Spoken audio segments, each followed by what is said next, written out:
Biz karşı fıstığının içindeki kurtları gösterecek. Alanda dikkatli olun.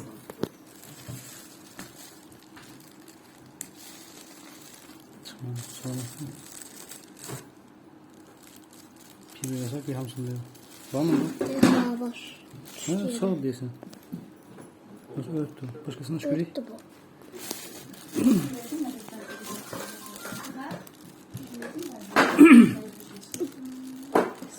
Yok tamam da. Başkasına var mı?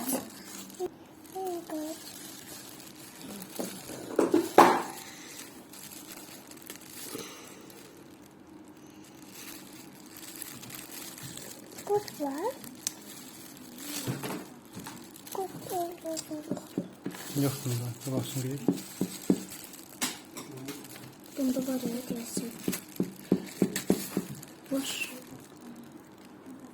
Vay bir gözlü bu.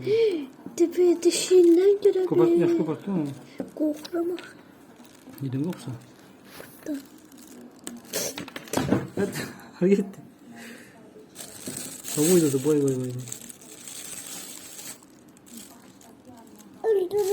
Öldürme. Tabi best.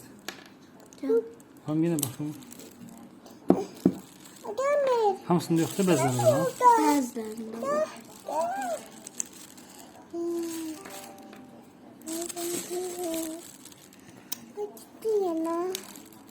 De bunda kafa alındı.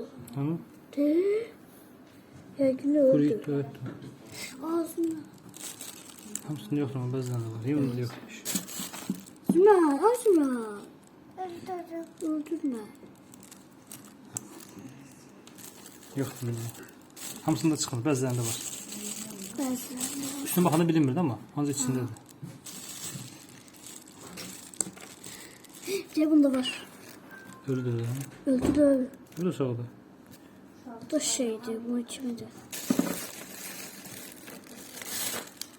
Üstüne bilinmiri geç. Neyi bunu da var. Tula geçsin. Hayda. Ha üstünü atayım lazım. Böyle bakmak lazım. Eleyim olmaz. Şimdi işini tertemizle. Buna bak. Buna bak. Bak. Temizledim de sen temiz. Ben işte bilemiyorsun. Ben böyle yapamam.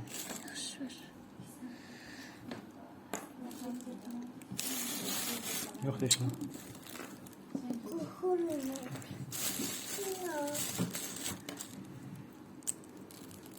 Ha yok diyor. Bezden hamsını doldur. Bezden. Serbest.